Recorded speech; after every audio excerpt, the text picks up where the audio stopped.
Teman-teman masih ingat video satpam memukul anjing yang viral itu? Bikin sedih ya. Bagaimana tidak, video yang awalnya memicu reaksi keras warganet plus 62 dan para pencinta binatang itu karena si satpam dituduh menganiaya binatang. Ternyata di luar dugaan nih jalan ceritanya berbelok ya.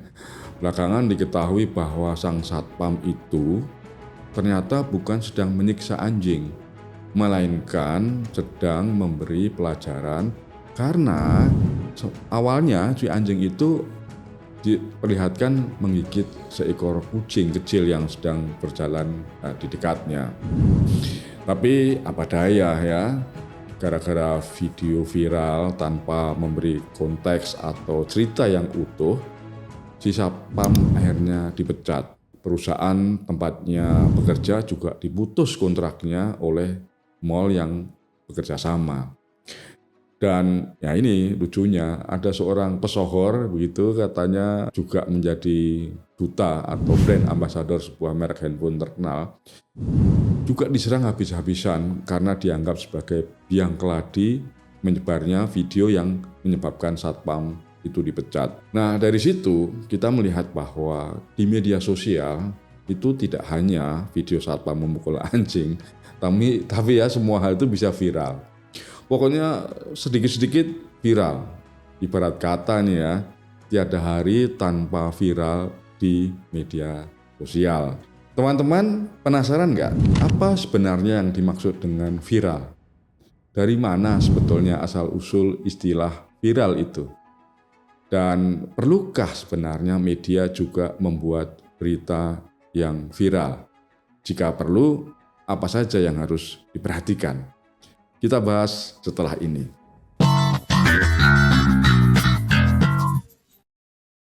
Para pengguna media sosial tentu sudah tidak asing lagi dengan kata atau istilah yang satu ini, yaitu viral. Anda tentu juga tahu kan? Hampir setiap hari ada saja konten yang viral di media sosial yang kemudian ikut disebarkan atau dibahas oleh media massa sehingga makin viral. Nah, sebetulnya kata viral di media sosial merujuk pada konten baik yang berupa foto, video, gambar, atau tulisan yang menyebar dengan cepat dan luas dari satu pengguna ke pengguna lainnya. Nah, sebuah konten biasanya viral setelah mendapatkan perhatian besar dalam waktu singkat, menghasilkan banyak like ya, share atau dibagikan, komentar dan views atau berapa kali dilihat oleh orang. Konten viral sering menarik atau menjadi menarik perhatian karena memiliki elemen yang memancing emosi, lucu, humor, atau mengejutkan dan terkait dengan banyak orang. Fenomena ini dapat terjadi secara alamiah, organik begitu ya, atau direkayasa melalui strategi pemasaran yang cermat. Kata viral itu sendiri berasal dari istilah medis betulnya, yaitu virus.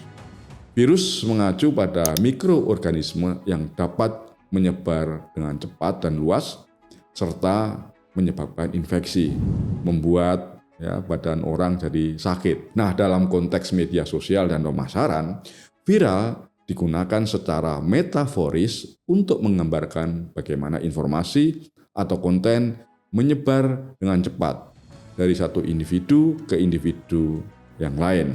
Ya, miriplah dengan cara menyebarnya virus atau virus. Istilah viral dalam konteks digital sebetulnya mulai populer digunakan pada akhir tahun 1990-an atau awal tahun 2000-an.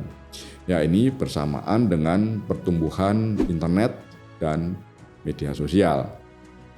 Nah, pada tahun-tahun itu seingat saya, konten yang bisa dengan cepat mendapatkan perhatian secara luas dianggap menular atau menyebar seperti virus. Sehingga istilah viral menjadi sebutan yang pas dan banyak digunakan orang untuk menyebut fenomena itu. Di Indonesia, konten yang viral itu bisa berdampak signifikan loh dalam memengaruhi kehidupan seseorang, opini masyarakat, bahkan kebijakan publik. Tapi konten yang viral itu bagaikan pedang bermata dua.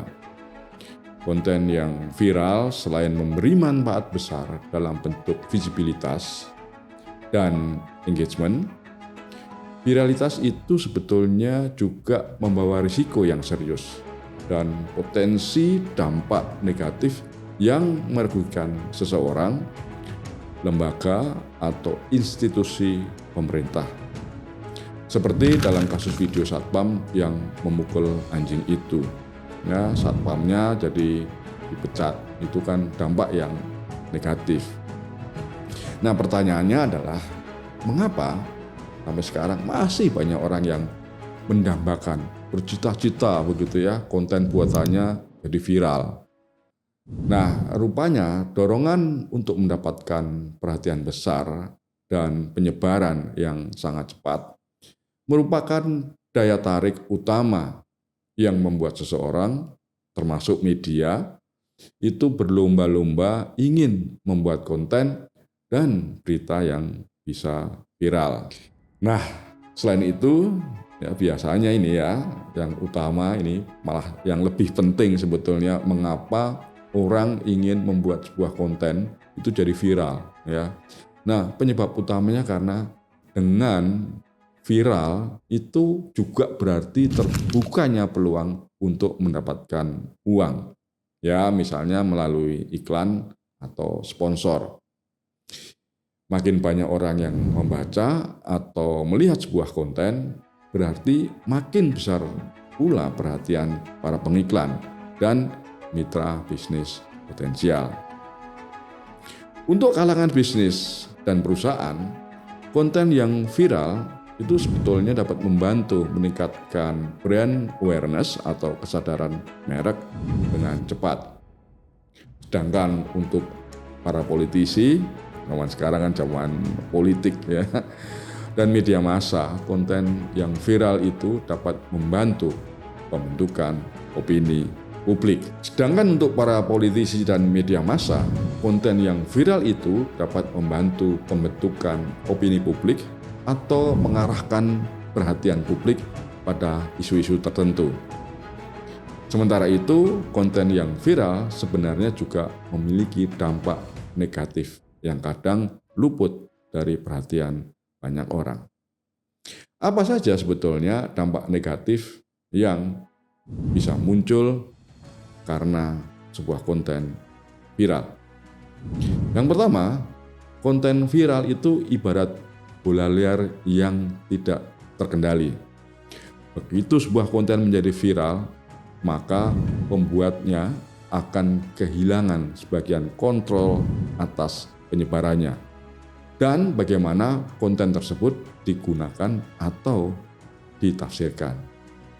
Ingat, kasus video satpam yang memukul anjing itu berakibat pada pemecatan satpam dan nyenggol nama atau merek sebuah handphone yang terkenal. Padahal sebetulnya tidak ada hubungannya dengan peristiwa tersebut. Nah, dampak negatif yang kedua, keberhasilan membuat satu konten viral bisa menimbulkan tekanan bagi pembuatnya untuk terus menciptakan konten yang sama suksesnya. Jadi ada perasaan, harus bikin konten lagi nih, gitu ya, terus begitu saja. Nah, tekanan atau dorongan untuk membuat konten seperti ini bisa membuat pembuatnya itu jadi stres atau kewalahan begitu ya, jadi burn out kalau istilah anak sekarang. Selain itu, ada juga risiko ya, reputasi yang tercoreng atau tercemar. Reputasi seseorang atau lembaga atau merek begitu ya bisa tercoreng atau rusak kalau konten mereka yang viral itu ternyata mengandung informasi yang keliru, salah, atau kontroversial, sehingga malah memicu reaksi negatif dari warganet. Dampak berikutnya adalah pelanggaran privasi. Maksudnya, Konten yang menampilkan satu individu tanpa izin dapat menyebabkan potensi pelanggaran privasi dan masalah hukum.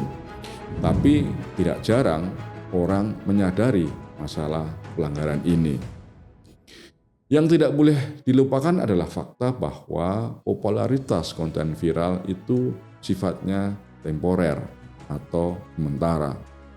Jadi kalau kata anak sekarang, viral adalah fana, ya, media sosial abadi. Ini seperti puisinya Sapardi Djoko Damono.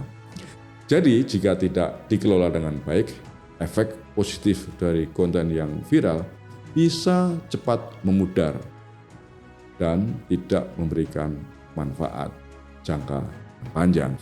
Oleh sebab itu, ini khusus bagi teman-teman wartawan dan media yang sebetulnya punya tanggung jawab sosial besar.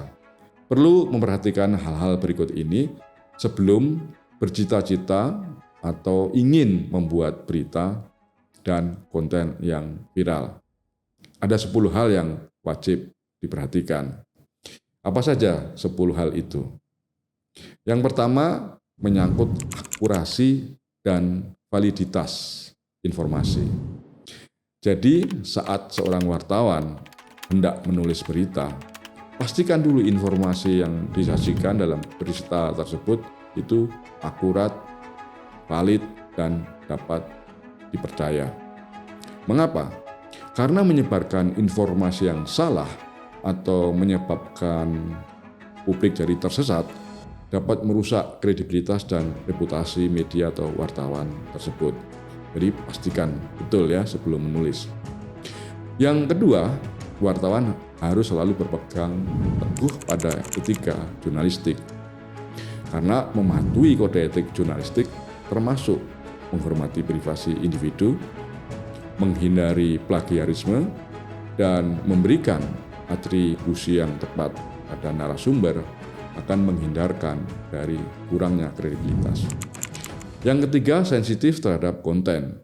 Hindari konten yang dapat menyinggung atau menyakiti kelompok tertentu. Pertimbangkan bagaimana dampak sosial dan emosional dari konten yang akan dipublikasikan. Jadi sebelum viral, dicek dulu ini, nyinggung orang atau tidak. Yang keempat, keseimbangan berita. Pastikan untuk selalu menyajikan berbagai sudut pandang dalam berita agar tidak terkesan berpihak pada satu kelompok atau memicu bias tertentu. Yang kelima, pahami konteks dan latar belakangnya. Jadi setiap kali menulis berita, wartawan jangan lupa untuk selalu memberikan konteks yang cukup dan latar belakang informasi agar masyarakat dapat memahami berita tersebut dengan baik.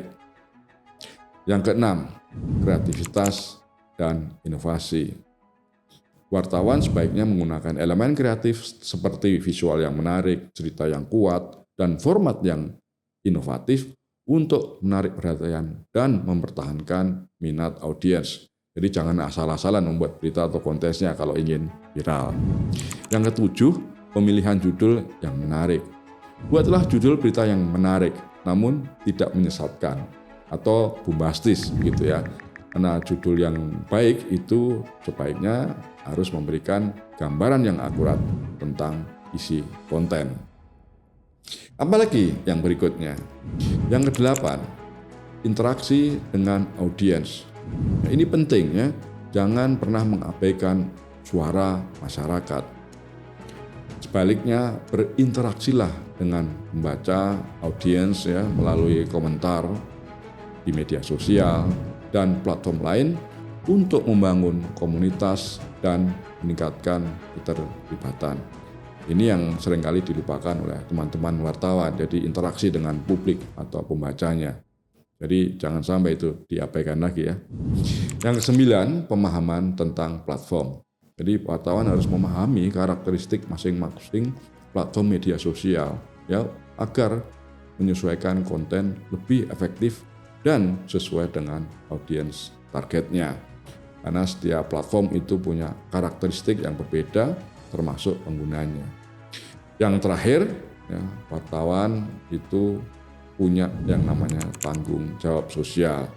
Jadi pertimbangkan dampak sosial dari konten yang akan dipublikasikan.